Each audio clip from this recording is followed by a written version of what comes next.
고린도전서 3장 19절에서 31절입니다.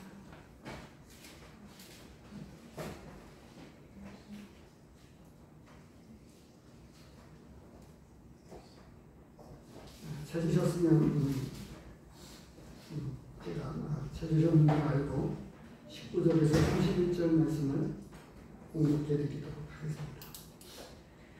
우리가 알거니와 무릇 율법이 말하는 바는 율법 아래에 있는 자들에게 말하는 것이니 이는 모든 입을 막고 온 세상으로 하나님의 심판 아래에 있게 하려 합니다.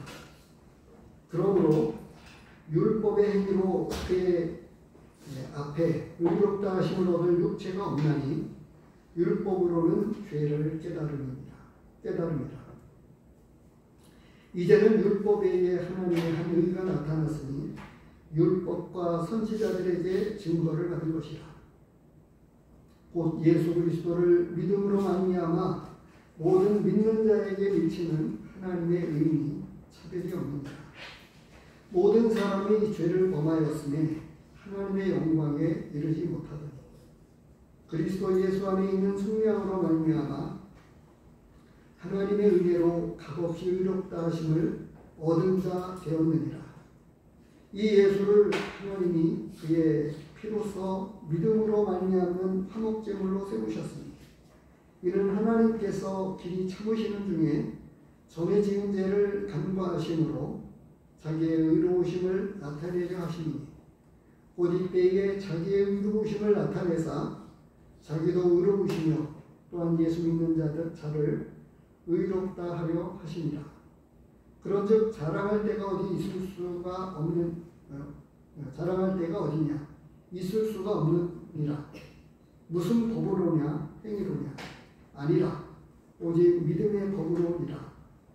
그러므로 사람이 의롭다 하심을 얻는 것은 율법의 행위에 있지 않고 믿음으로 되는 줄 우리가 인정하노라.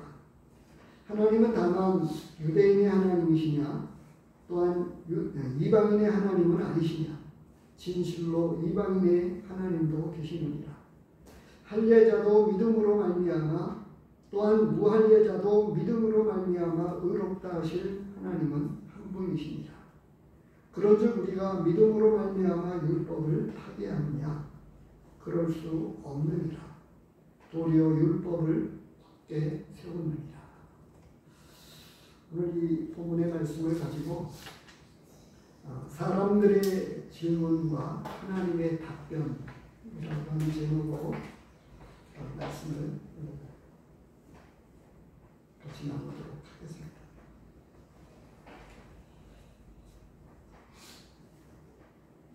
오늘 본문은 무엇을 말씀하고 있는 것일까요? 19절에서 31절에 이르는 말씀은 무엇을 말씀하고 있는 것일까요?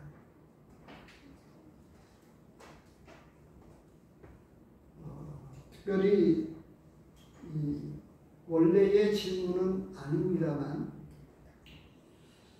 사람들에게는 궁극적으로 이 생각을 해보게 되면 큰 의문이라고 할까요? 질문이라고 할까요? 이런 것들이 생기게 됩니다. 그것은 뭐냐 하면 첫 번째로는 19절에서 이야기하고 있는 율법은 무엇을 말씀하고 있는 것일까요?에 대한 의문입니다. 질문이라고도 할 수 있겠죠. 두 번째로는 사람이 정말 의롭게 되어질 수 있을까라고 하는 것입니다. 이것에 대한 질문은 이미 사람들이 해왔습니다. 어떻게 해왔느냐 하면 성선설, 성악설 이렇게 이야기하죠. 사람은 선하다, 악하다. 이 두 가지의 논쟁을 가지고 많은 철학자들이 고민을 했지만 답을 내리지 못하고 있어요. 근데 성경은, 하나님의 말씀은 명백하게 대답을 해주고 있습니다. 이 19절에서 이야기하고 있는 율법은 무엇을 말씀하고 있는 것일까요?에 대한 우리는 이미 하나님의 말씀 안에서 답을 조금 알고 있습니다만 왜 이 사람들이 이것을 생각하게 되느냐라고 하는 것들을 생각해 보게 될 때 이런 것입니다. 하나님은 우리 사람을 창조하실 때에 하나님의 형상으로 지으셨습니다. 그리고 자유의지를 주셨어요. 그래서 하나님의 형상을 닮아서 사람에게도 무한한 창조성을 가지고 있습니다. 그래서 하나님이 만드신 이 창조 세계 가운데에서 어떤 원리들을 발견하고 그 원리들을 이제 찾아서 어떤 것들을 적용하게 될 때에 그렇게 해서 과학이 지금 이렇게 발전해 왔습니다. 심지어는 지금 그 AI 이미 먼저 유명한 것은 바둑에 대한 저기를 했는데 사람과 컴퓨터 이 사람이 졌습니다. 뛰어나다고 하는 최고의 바둑을 둔다고 하는 사람이 컴퓨터에 졌어요. 그리고 지금 이 많은 질문들의 답변을 AI가 해주고 있습니다. 그것이 지금 실생활에 너무 많이 지금 광범위하게 발전되어 나가면서 도입되고 있어요. 과학에 대해서 전혀 문외한입니다만 이미 컴퓨터 안에서 질문을 수없이 던지면 그것에 대한 답변을 얼마든지 해주고 있고요. 머지않아 외우고 이렇게 하는 것 혹은 이 따로 할 것도 없이 칩을 우리 사람에게 이식시켜가지고 따로 머리로 배우거나 이렇게 할 필요가 없게 된다고 하는 그런 이야기도 전해지고 있습니다. 제가 이렇게 말씀을 드리는 이유는 지금 하나님께서 우리를 하나님의 형상으로 만드셔서 무한한 창조성과 더불어서 이제 하나님이 그대로 다 맡겨주셨는데 아무렇게도 살아도 되느냐라고 하는 것이 아닙니다. 비교적 우리는 법치국가입니다. 그런데 법을 우리 보통 사람들이 법을 잘 몰라요. 그래서 자신이 죄를 범하고 있는지도 잘 모릅니다. 양심적으로 조금 알아요. 법을 잘 몰라도 양심적으로는 안 된다라고 하는 것은 알아요.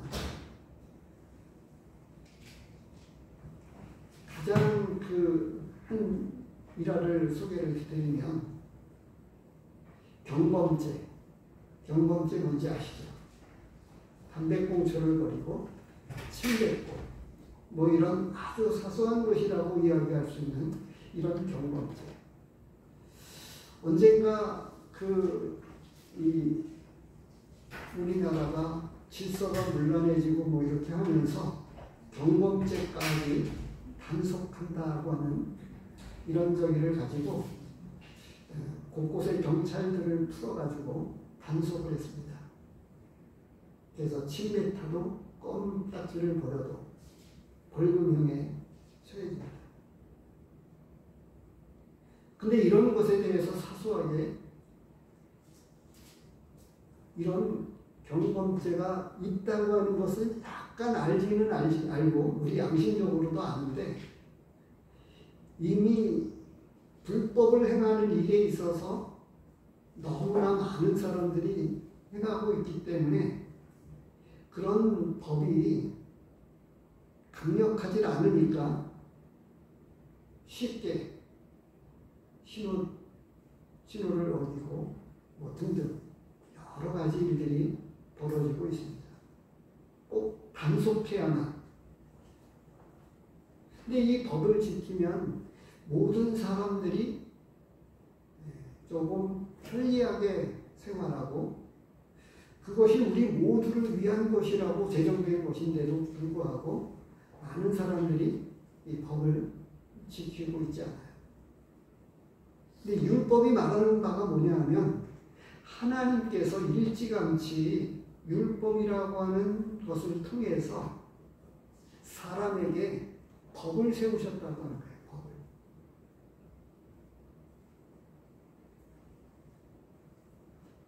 그래서 이 조금 제가 말씀을 이렇게 드리지만 한번 생각해 보시기 바랍니다.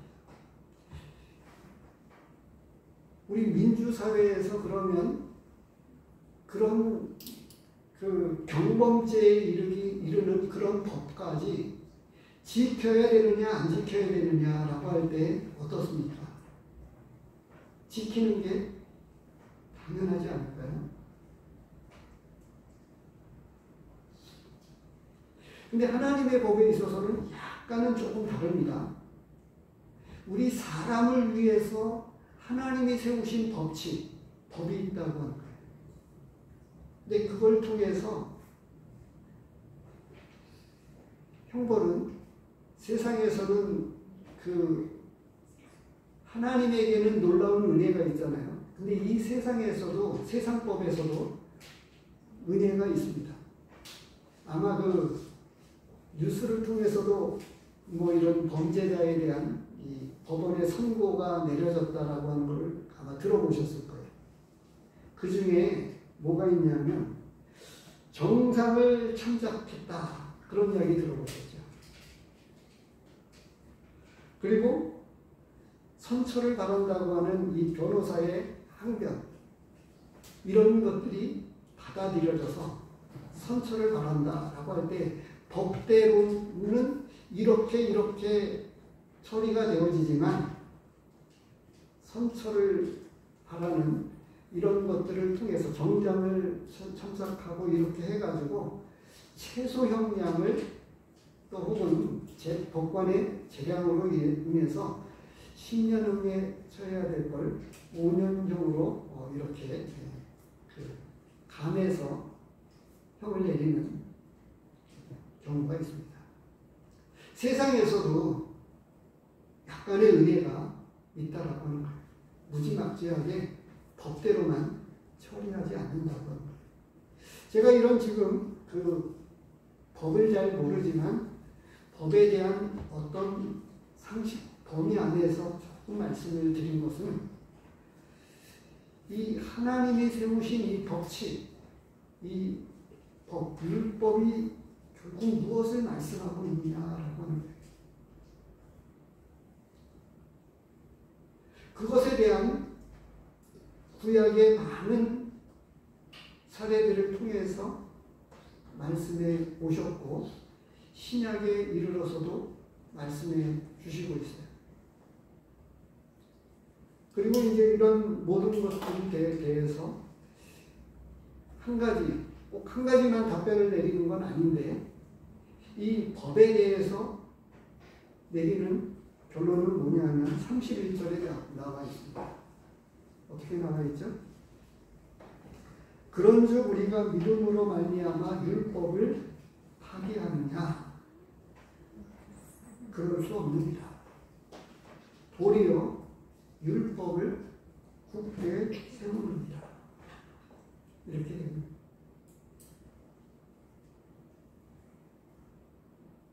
이 말씀을 깊이 한번 생각해 보십시오.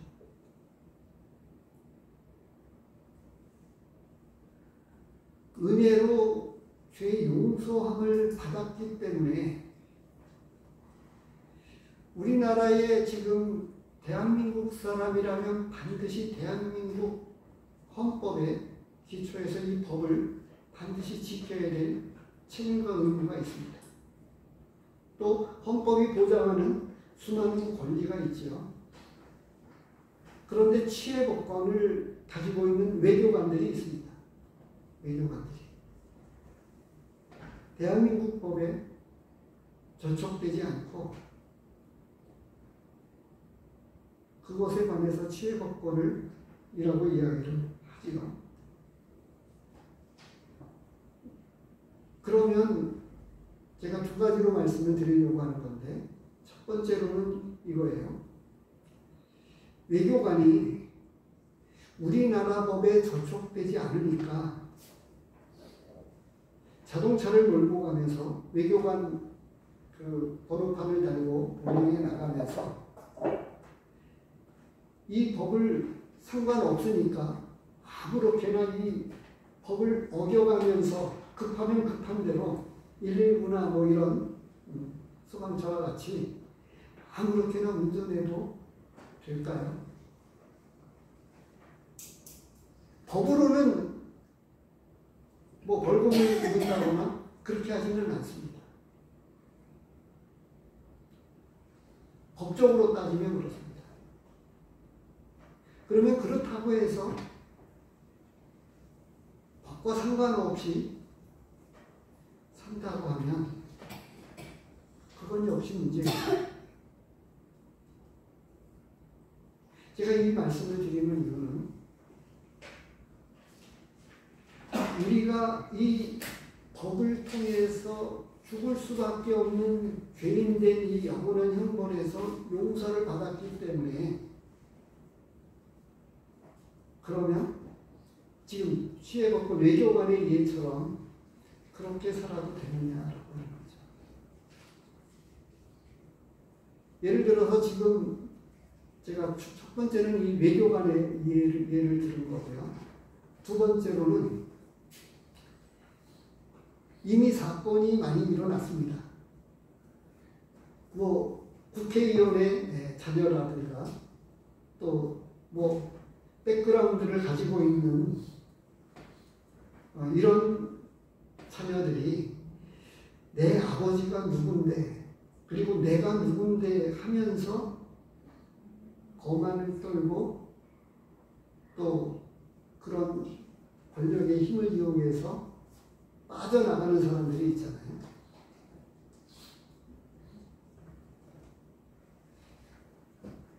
예를 들면 우리가 각각이 하나님의 자녀라고 하는 이런 차원에서 우리나라의 최고 권력을 가지고 있는 대통령의 자녀라고 하는 입장에서 한번 생각해 보십시오. 대통령의 자녀가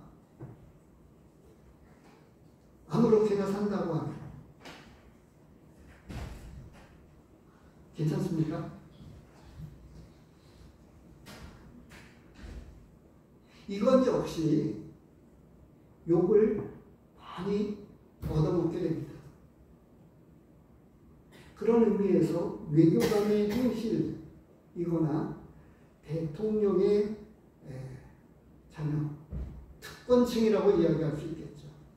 이 특권층에 해당되어지는 어떤 자녀들이 술 먹고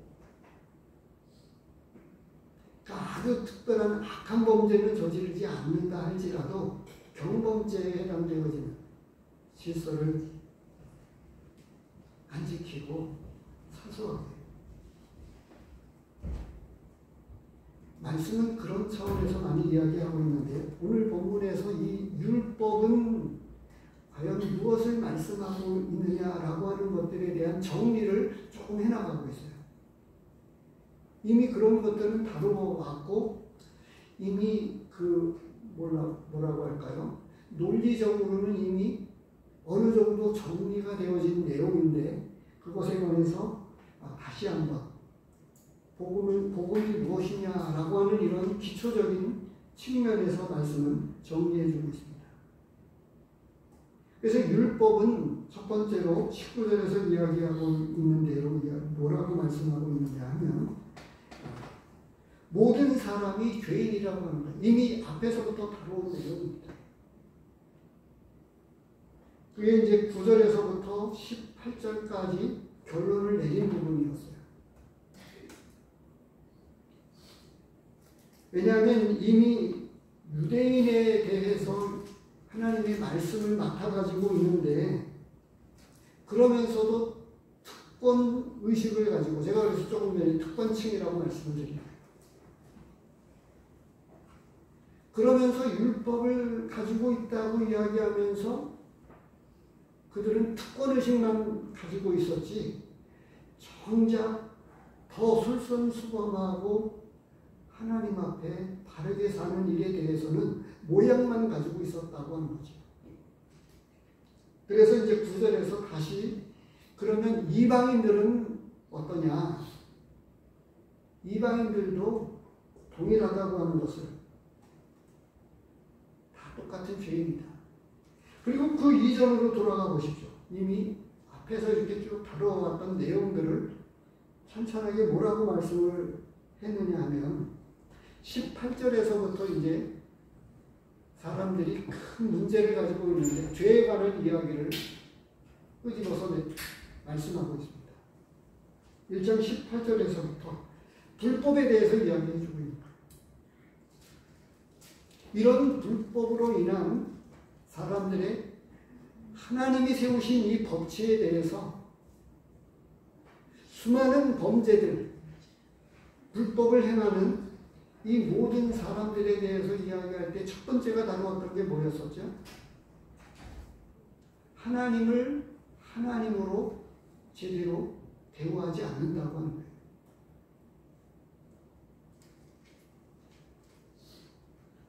요즘에 이미 그런 심각한 문제는 지금만 있었던 건 아니었고요. 예전서부터 있어 왔었습니다. 뭡니까 요즘? 유산상속을 제대로 안 해준다고 해가지고 부모를 살해하는 경우 혹은 성도살인 이런 일들이 이미 일어나고 있잖아요.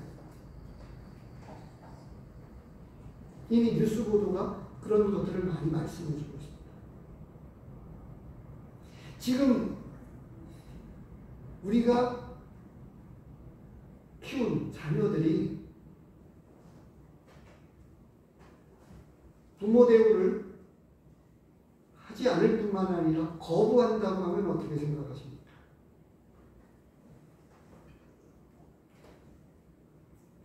그것에 관해서 이미 거기서부터 말씀은 다뤄왔어요. 죄가 무엇이냐? 그 첫 번째가 하나님의 이 법에서 하나님에 대해서 부인하고 그래서 그것에 관해서 쭉 하나님을 알되 하나님을 영원하게도 아니라 감사치도 아니라고 그리고 어떻게 했습니까? 하나님의 영광을 수많은 우상들로 바꾸었다. 23절에서 말씀하고 있죠. 결국은 지금 오늘날 수많은 사람들이 종교를 가지고 있는데 그 종교 가운데에는 대부분 거의가 우상입니다. 전에 그런 말씀을 드렸는데 다양한 우상들을 섬기고 있는 특히 일본과 같은 나라 일본의 우상이 너무 많아서 하나님도 그 수많은 신들 가운데 하나이기 때문에 유일신, 유일한 우리의 창조자에 대한 이것에 대한 다른 이해를 가르치는 데에도 한계가 있다고 합니다.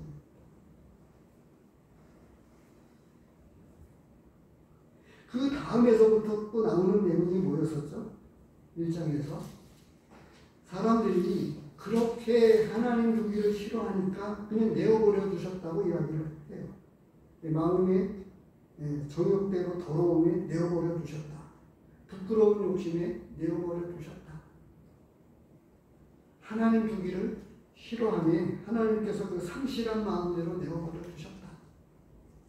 그래서 일어나는 수많은 사람들의 실상이 얼마나 많이 언급이 되고 있냐 하면 그 29절에서부터 1장 29절에서부터 그 31절에 이르기까지 수많은 각가지 일어나는 사람들의 삶의 행태를 지적해주고 있습니다.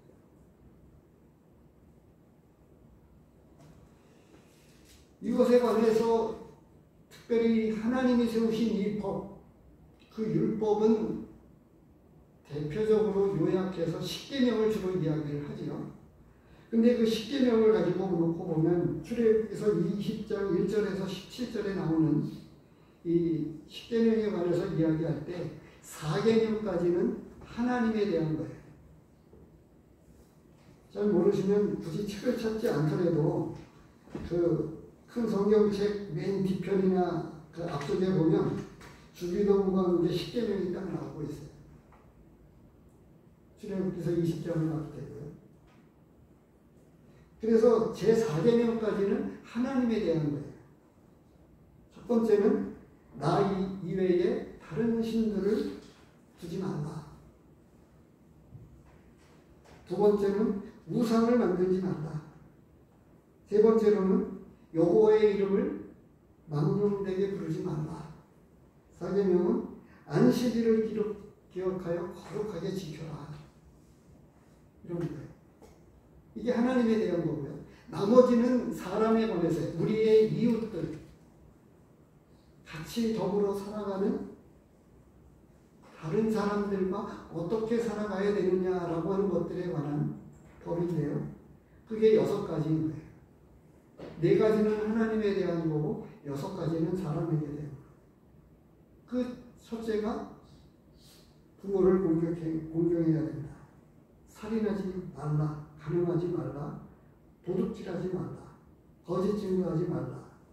내 이웃의 집을 탐하지 말라. 여기에는 이웃의 아내나 남종이나 뭐 등등 모든 소유를 탐하지 말라고 하는 그런 내용으로 이 6가지가 이루어져요. 그래서 하나님이 세우신 법이 우선 첫 번째가 하나님에 대한 거고 두 번째가 사람에 대한 법이에요. 근데 이미 이런 것들을 통해서 이 율법이 말씀하고자 하는 것은 사람은 결국은 죄인이다라고 하는 거예요. 선택을 받은 백성이든 이방인이든 할 것 없이 죄인이라고 하는 거예요. 모든 사람은 죄인이다.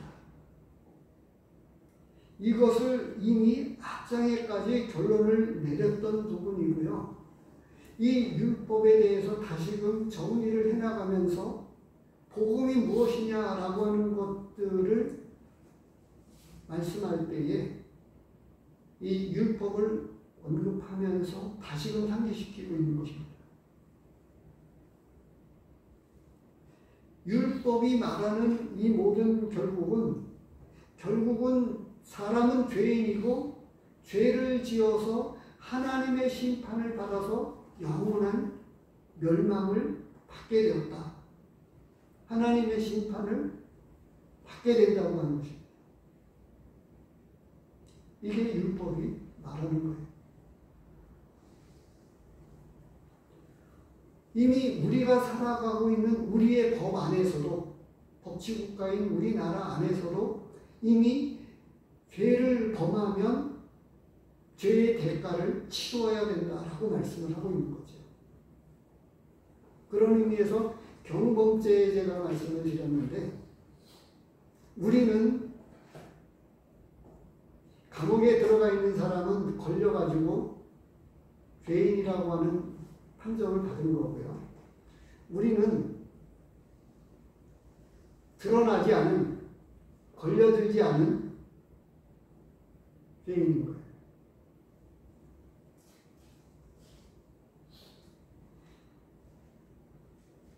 그것이 사람들이 생각하는 바에 의하면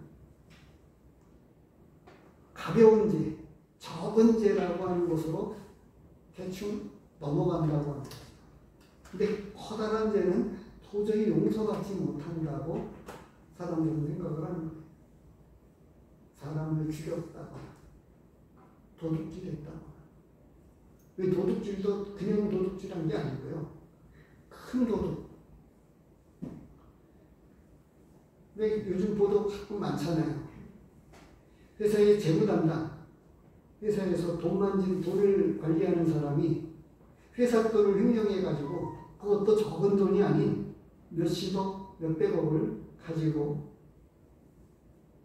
도망갔다고 하는 범죄. 제일 사람들이 또 고통스러운 게 이런 겁니다. 그건 뭐냐면 술 마시고 나서 사람을 죽여도요 큰 범죄로 여기지 않는다고 하는 거예요. 근데 그 교통사고로 말하자면 음주운전 때문에 피해를 당한 그 입장에서는 자녀가 되었든 아빠가 되었든 그 가정은 무너지거든요. 그런데 음주운전에 대한 처벌이 그렇게 크지 않거든요.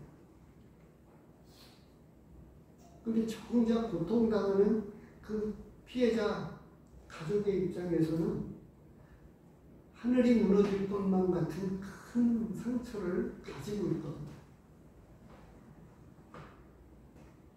제가 이렇게 말씀을 드리는 것은, 다시금 제가 말씀을 드리는 것은 가벼운 죄라고 하는 것이 없다고 하는 거예요. 세상에서도 가해자 입장에서는 적은 것 같은데 피해자 입장에서는 너무나도 큰 겁니다. 그런 점에 있어서 이 법에 대해서 우리는 그렇게 바르게 지켜낼 수 있는 이 힘이 우리에게는 없다고 하는 것입니다. 이미 그것을 통해서 우리는 항복한 사람들입니다. 도저히 나는 깨끗한 사람이 아니고 깨끗해질 수도 없는 사람입니다. 그래서 하나님 앞에 행복하고 하나님이 나의 주인이 되어주셔서 나를 제대로 다스려 주십시오. 이게 진짜 복음입니다. 그래서 주제권에 관한 이야기를 하는데 간혹 이것이 오해가 되어져서 복음이 또 주제권 복음이니 뭐니 이렇게 이야기한다고 하는데 아닙니다. 원래 선악과에서부터 시작이 되었지만 여기에는 하나님을 거부하고 하나님과 같이 되리라 라고 할 때 창조주, 주인에 대한 부인, 거부에서부터 시작이 된 거고 그걸 인정할 뿐만 아니라 온전하게 받아들여서 이게 완전한 항복으로 나아오는 것. 그것을 신구약 전체에서 말씀을 해주고 있는 것입니다. 근데 이제 지금 율법에 대한 이야기를 하다가 조금 더 나갔는데요. 이렇게 해서 율법은 결국 사람을 향한 하나님의 법치였다라고 하는 것으로 한마디로 정리할 수 있겠어요.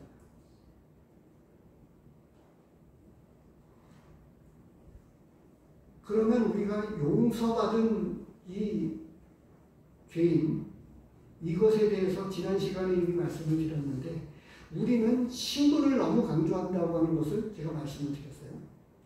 신분과 상태, 현재의 나와 내가 가지고 있는 신분이 하나입니다. 이미 지난 시간에 그것을 말씀을 드렸는데 이것을 구분을 할 수 있는데 구분은 되어지는데 구분하면서부터는 문제가 생깁니다. 그래서 제가 조금 전에 언급했던 게 그거예요. 외교관이거나 특권층의 자녀들 입장에서 아버지 백 믿고 망나니로 산다고 하면 그럴 수 없다고 하는 거예요. 그럴수록 어떻게 해요? 솔선수범해서 더 반듯하게 지키기는 하지만 지켜서 의로워질 수 있다고 하는 게 아니고 다른 사람을 이웃을 그러니까 사람에 대한 입장에서 하나님에 대한 거는 이거죠. 이미 이제 조금 이따 말씀을 드리겠는데요. 결국은 다른 사람을 배려하고 사랑한다라고 하는 전제 하에 내가 지킨다고 하는 의미보다는 그 법을 통해서 조금 더 이웃을, 다른 사람들을 배려한다고 하는 것입니다. 그런데 구원받은 성도들이 이런 점에 대해서 율법에 관해서 꼭 십계명이 아닐지라도 큰 넓은 의미에서 모든 것들을 통해서 놓고 보면 어떻게 살아가냐면 법에 대해서 상관이 없는 그런 개념으로 살아간다고 합니다.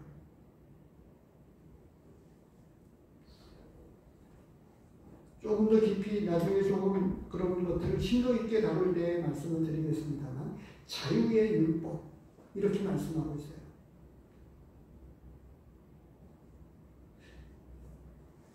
그리스도의 법, 죄와 사망의 법과 그리스도의 법,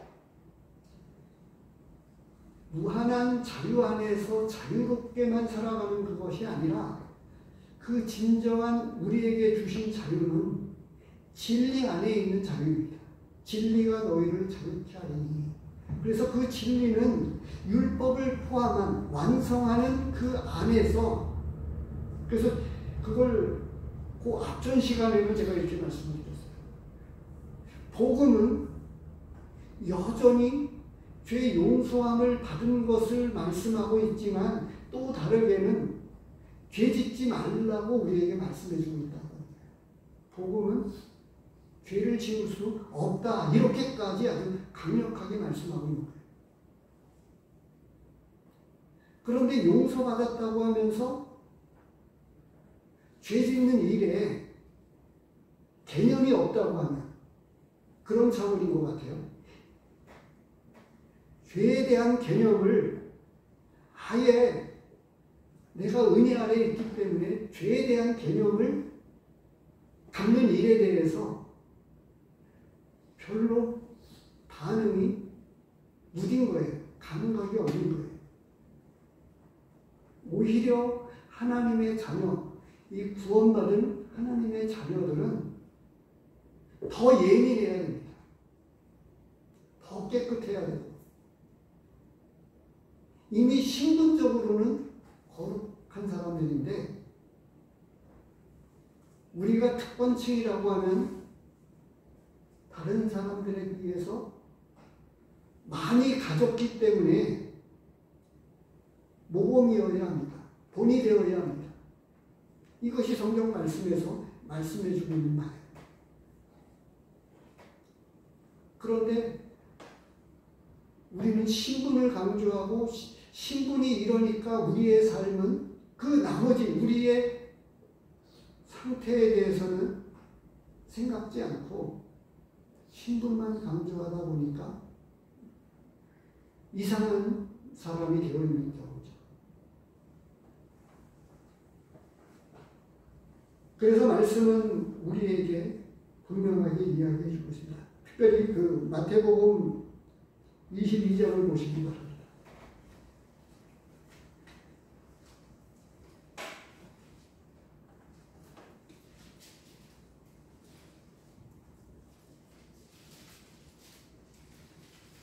이미 우리가 율법에 대해서 이미 이런 지식을 가지고 있지요. 37절에서부터 율법에 대한 질문을 율법사가 이야기를 해주었습니다. 율법이 무엇이냐? 그리고 예수님께서 답을 하셨습니다. 예수께서 이르시되 37절, 22장 37절 내 마음을 다하고 목숨을 다하고 뜻을 다하여 주 너의 하나님을 사랑하라 하셨고 이것이 크고 첫째 되는 계명이요 둘째로 그와 같으니 내 이웃을 내 자신과 같이 사랑하라 하셨습니다. 조금 전에 십계명을 가지고도 말씀을 드렸습니다. 하나님에 대한 것과 사람에 대한 것 이것을 분명하게 말씀을 하시면서 분명한 원리적 차원에서 분명하게 말씀하셨어요.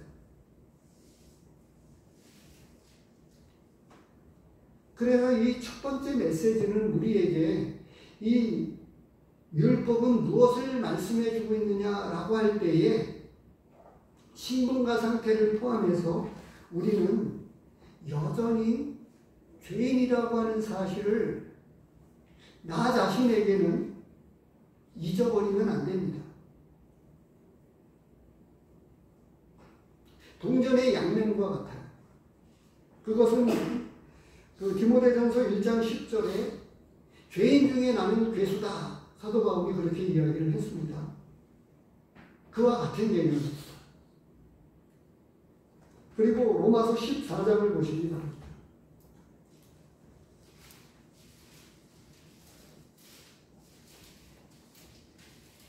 22절입니다.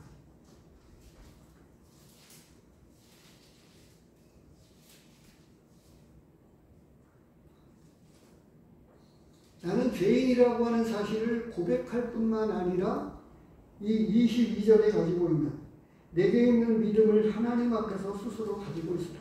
자기가 옳다 하는 바로 자기를 정죄하지 아니하는 자는 복이 있도다. 그래서 제일 적합한 단어가 용서받은 죄인이라고 합니다. 용서받은 죄인. 어른 아이라고 하죠. 국어법으로는 국어적인 형태로 이야기할 때에는 말이 안 되는 단어입니다. 어른 아이. 무슨 이야기인지 아시죠? 사람은 어른인데 아이와 다를 바가 없이 문제가 많은 어른 아이라고 하죠. 말이 안 되지만 우리는 용서받은 죄인입니다. 그래서 나를 정죄하지 않지만 나는 또 다른 일면에서 내가 죄인 중에 괴수라고 하는 사실에 대해서 마태복음 7, 8장에도 언급이 되어 있고요. 또 다른 디모데전서 1장 15절에 나는 죄인 중에 괴수다. 이렇게 말씀합니다. 이걸 조금 더 접근해서 놓고 보면 우리는 이런 거예요.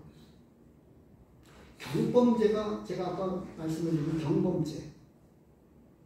사소하게 일어나는 수많은 죄들 가운데 우리는 불법을 행하고 있는데 하나님 앞에서 사소하지만 그러니까 제가 언급했던 것 중에서 뭡니까? 기도하기를 쉬는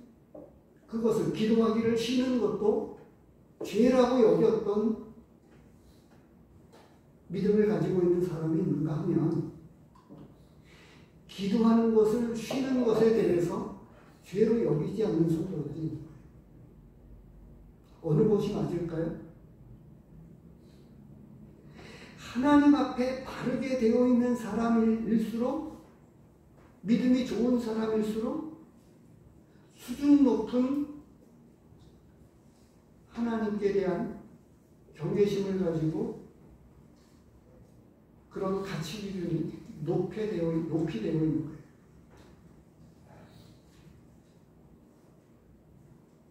너무도 복음을 모르는 것처럼 나는 구원받았다고만 이야기를 하고 봉사하고 섬김, 우리의 책임과 의무에 대해서 너무나 소홀한 나머지 하나님의 것에 대해서 하나님께 드리고 이렇게 하는 일에 대해서 전혀 모른다고 하게 될 때 정상적인 성도가 아니라고 하는 거죠. 구원받고 난 직후에는 잘 모르니까 그럴 수 있습니다. 그래서 그런 의미에서 이 두 가지가 다 있는데 죄를 고백하는 것과 감사가 정죄하지 않으면서 그 안에서 넘치는 감사가 공존하고 있는 거예요. 그래서 제가 조금 전에 용서받은 죄인이라고 하는 차원에서 데살로니가전서 5장 19절에 범사에 감사하라. 지금 에스더서를 제가 묵상해 나가면서 교회 카톨릭에 올리고 있습니다만 그 본문을 그냥 다 이제 짧을 경우에는 본문 다를 올리고 그렇지 않을 경우에는 몇 구절 이렇게 올리게 되는데 그 제목을 제가 묵상하면서 정리되어진 제목만 저기를 해놨습니다. 근데 몇몇 분들에게는 요청에 의해서 제가 관찰, 해석, 적용에 대해서 그 전에 올리던 그 방식으로 그대로 올리고 있습니다. 관찰 질문, 해석 질문, 그리고 적용에 관해서 같이 나누고 있습니다. 거기에 보면 모르드게가 에스더에게 이때를 위함인지 어찌 아느냐. 내가 왕후가 된 것이 하나님께서 이때를 위해서 너에게 왕후의 위를 허락해 주신 것이다 라고 사실상 모르드게는 에스더에게 그렇게 이야기를 하고 있는 거죠. 그런데 왕 앞에 그 요청에 의해서 나아가지 않고 무당으로 나아가게 되면 아내일지라도 왕후일지라도 바로 죽임을 당해야 되는데 부름을 받지 않았음에도 불구하고 죽으면 죽으리이다 하고 자신과 자기 민족을 살리기 위해서 모르드게의 그 권한을 받고 아하수에로 왕에게 나아갔습니다. 하나님은 그렇게 될 때에 역사하셔서 에스더를 통해서 이스라엘 백성 유다인들이 구원함을 받게 되는 장면이 에스더서에서 나오는 겁니다. 두 번째로 말씀하고 있는 게 뭐냐면 이 20 몇 절입니까? 28절. 의롭게 되는 것이 어떻게 가능하냐? 사람이 의롭다함을 얻는 것이 어떻게 가능하냐? 어떻게 의롭다함을 받을 수 있느냐? 라고 하는 하나님 앞에서 고민하는 사람들, 의문을 가지고 있고 질문을 가지고 있고 이런 것에 대해서 하나님의 말씀은 우리에게 답변해 주고 있어요. 율법으로는 도저히 의롭다함을 받을 수 없다. 그래서 이 둘 사이에 이런 개념에 대한 정리를 잘하고 있는데요. 우리는 가지고 있는데 문제는 우리의 그것을 어떻게 적용해내느냐에 대한 그것에 대한 문제를 제가 첫 번째 질문에 대해서 율법은 무엇을 말하고 있느냐라고 하는 것에 대해서 율법에 대한 접근적인 방법과 그리고 사람이 의롭게 되는 것이 어떻게 가능하냐 여기에 답은 우리가 당연히 하나님의 은혜로 믿음으로만 가능하다고 하는 것을 우리는 알고 있습니다. 여기에 대해서 이미 알고 있기 때문에 그냥 넘어가면서 제가 말씀을 드리는 것은 그렇기 때문에 우리가 의롭다함을 얻었기 때문에 우리는 전혀 새로운 삶을 살게 된다고 합니다. 복음에 합당한 삶을 살 수밖에 없게 된다고 하는 거죠. 우리 상태와 맞물려져서 진정한 감사는 헌신으로 나오고 하나님께 드림으로 나오는 거예요. 그런데 우리를 의롭게 해주시고 칭의를 얻게 해주시고 영원한 속죄를 이루어 주신 것에 대한 감사는 있는데 그것이 진짜 감사인지에 대한 것은 우리의 삶의 열매들이 그것을 증명해 주고 있는 거예요. 그 말씀은 한 건데 그렇게 이야기를 해주고 있죠. 많이 용서함을 받은 사람이 하나님을 많이 사랑한다 이렇게 말씀하셨어요. 많은 용서를 받은 사람이 하나님 앞에 하나님을 더 많이 사랑하고 더 많이 드리고 봉사한다 이렇게 말씀하고 있는 거예요.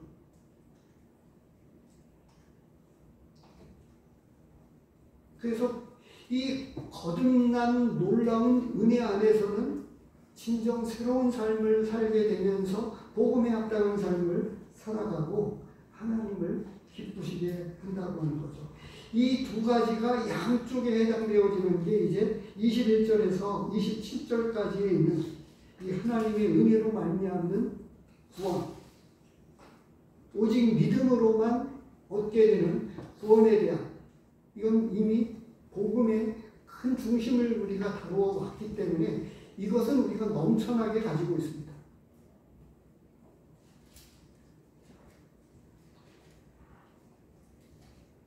이것을 저는 조금 각색해서 제가 이렇게 표현을 하는 것입니다.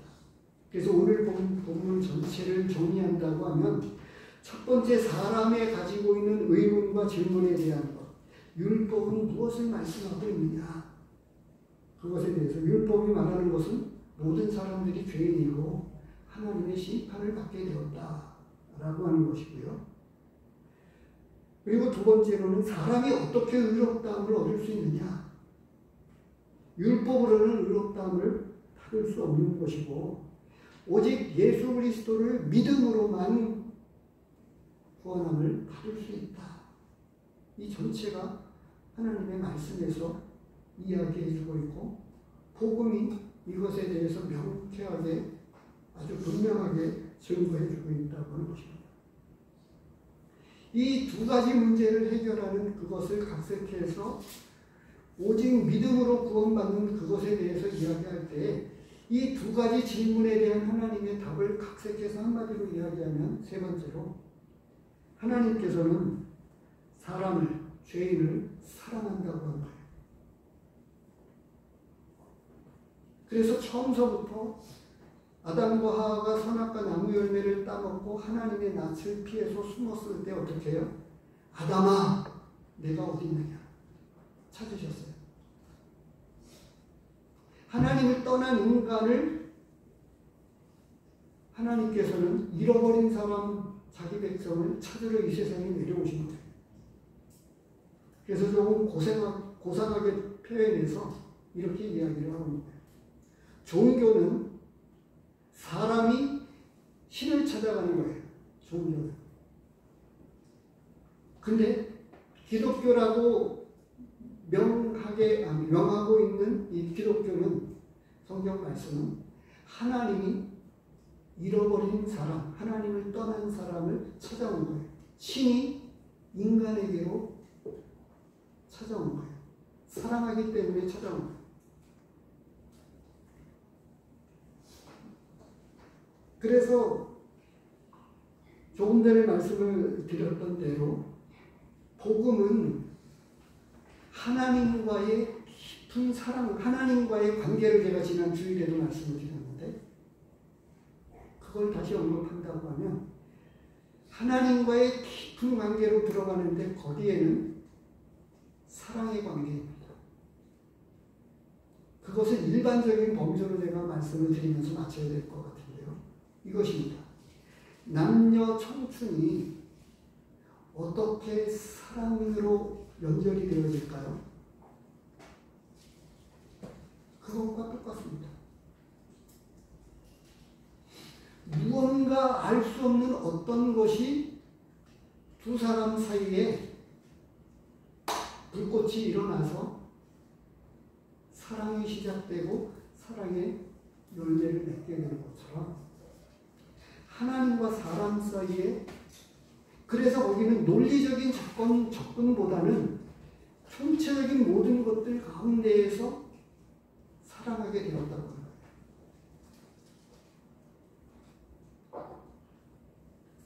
이게 복음입니다. 근데 복음을 단순하게 이야기해서 논리적으로 접근해서 복음에 대한 이해, 예수님께서 우리의 영원한 속죄를 이루어 주셨다라고 하는 이해가 아니고요. 복음에 대한 그런 인지가 아니고요. 하나님과 사람 사이에 서로 깊은 사랑의 관계로 들어가게 되는 것. 그것에 관해서만 말씀 그냥 로마서 5장 5절 짧게 두 군데만 찾겠습니다. 한 세 군데 찾으려고 하는데 로마서 5장 5절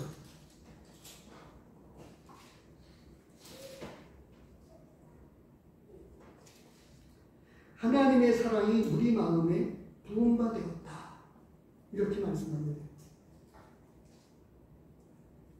내 안에서 시작되기도 했지만 복음을 깨달으면서 시작된 거예요. 하나님의 말씀이 우리 안에 들어오면서부터 전이 되어지는 어떤 놀라운 사랑의 역사가 거기에 시작이 된 거예요. 그리고 한 군데 베드로전서 1장 8절 9절입니다.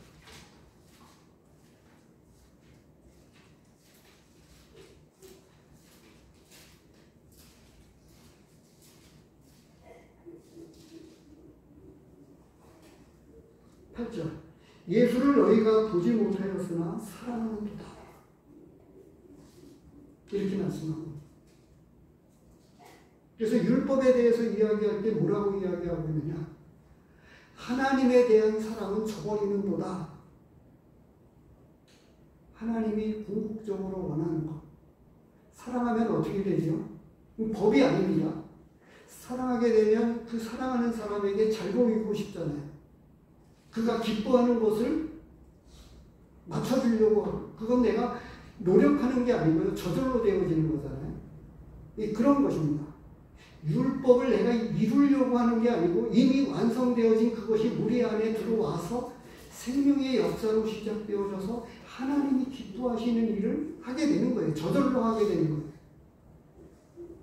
근데 하지 않고 복음에 대한 이해 속에서 나는 죄 용서함을 받았다라고 말하는 것이 아니라 하나님을 사랑하게 되었을 때 그 사람에게는 복음의 역사, 그것을 일컬어서 성령으로 났다. 성령의 인도를 받게 되는 그들이 하나님의 자녀다. 이렇게 말씀하고 있는 것이죠. 그래서 하나님의 깊은 사랑에 빠져서 행복한 나날을 보내게 됩니다. 이게 그리스도인의 삶이라고 하는 것입니다.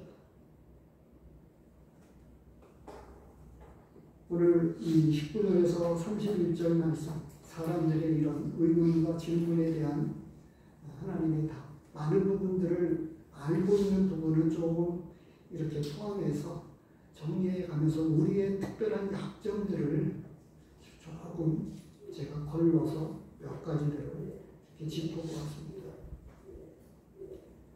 우리가 정말 하나님을 뜨겁게 사랑하면서 하나님의 영광을 드러내는 저희가 되어지게 될 때 우리 개개인을 하나님이 기뻐하시고 우리 교회를 하나님이 기뻐하십니다. 기도하겠습니다. 하나님 아버지 감사합니다. 우리를 이토록 사랑하신 그 한없는 하나님의